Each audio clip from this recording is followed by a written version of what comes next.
Huwag mong turuang maging tamad yung anak mo. Kasi kawawa naman yung bata kapag nasanay siyang nakaasa sa ibang tao. Kapag nagkaanak ka at may isang desisyon ka sa buhay na akala mo okay yon na dapat pala hindi mo na lang tinuloy. Alam mo kung ano yun? Yung mentality natin na hindi na natin ipaparanas sa mga anak natin yung hirap na dinanas natin. Lahat ng gusto niya ibibigay natin. Ayaw nating maranasan nila yung hirap. Yung hirap na pinagdaanan natin bago tayo nakarating sa kung nasan tayo ngayon. Magandang pakinggan, oo.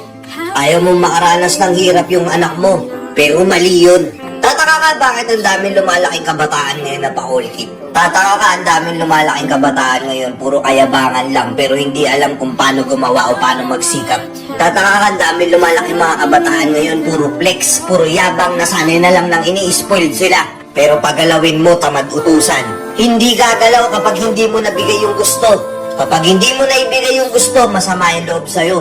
Lumaki na lang na nakaasa sa magulang. Pakinggan nyo to. Alam ko masakit tong mga sasabihin ko pero sana maintindihan nyo. Alam ko naman bilang parents gusto nating ibigay lahat sa mga anak natin. Alam ko yun. Minsan na rin naramdaman ko yun na gusto ko ibigay lahat sa anak ko. Pero umpisa pa lang naisip ko na, paano pag nasanay na lang siyang umaasa sa atin? Paano pag dumating na siya sa punto ng buhay niya at kailangan niya nang humarap sa realidad, nagkaroon na rin siya ng sarili niyang pamilya pero hindi niya alam anong gagawin. Hindi niya alam paano kumita ng pera.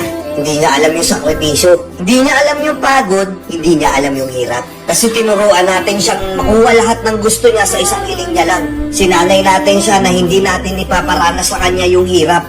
Dahil nga magulang tayo, ang gusto lang natin, makitang masaya yung mga anak natin, ibinibigay natin lahat, pero hindi natin namamalayan habang tumatagal, mali pala yun. Panting na tinuro sa akin ng tatay ko. Yung tatay ko kasi galing din sa hirap yun. Isa to sa pinakamalaking lesson na natanggap ko sa magulang ko. Tatay ko galing sa hirap. Alam niya kung gaano kahirap kumita ng pera, lahat ng diskarte ginawa niya. Mula sa pagsasaka, pangingisda, pagtitinda ng kung ano-ano sa palengke, pagbabarker, magiging parking boy, lahat ng struggle naranasan niya. Hanggang sa naging okay yung buhay niya, gumanda yung buhay niya, yung pangarap niya, natupad niya, naging successful siya. Natatandaan ko, laging sinasabi sa akin ng tatay ko, kapag may isang bagay ka na gustong bilhin, pagsikapan mo, paghirapan mo. Kasi doon mo maiintindihan yung totoong value ng pera eh. Hanggang sa nagkaanak ako, di ako lumapit sa magulang ko.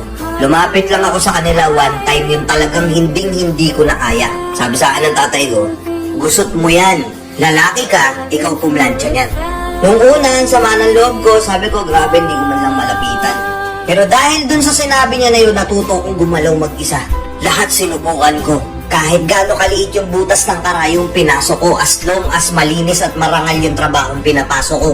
Habang tumatagal nagiging okay yung buhay ko, doon na-realize ko, paano na lang siguro kung lahat ng hiniling ko sa magulang ko na ibibigay nila agad sa akin. Isang hiling ko lang bigay agad sila. Tapos nawala sila. Paano na lang ako kikilos mag-isa? Kung hindi ko naranasan kung gaano kahirap kumita ng pera, ano na lang mangyayari kung wala na akong malalapitan at masasandalan pa? 'Di ba? Pakikilala ka ba? Tanda na, nakasandal pa rin sa magulang nila? Nagkaanak na lang at lahat nakaasa pa rin sa magulang nila, takot magtrabaho. Nasanay silang naibibigay lahat ng gusto nila. Kaya nung nagkandaloko-loko na, nung nag-struggle na, nung back to zero sila, hindi na nila alam kung anong gagawin nila. Ngayon nung medyo okay na ako, na-realize ko, lumapit ako sa tatay ko, nag-usap kami. Nagpasalamat ako instead na sumamaloob ko sa kanya. Sabi ko ba, salamat.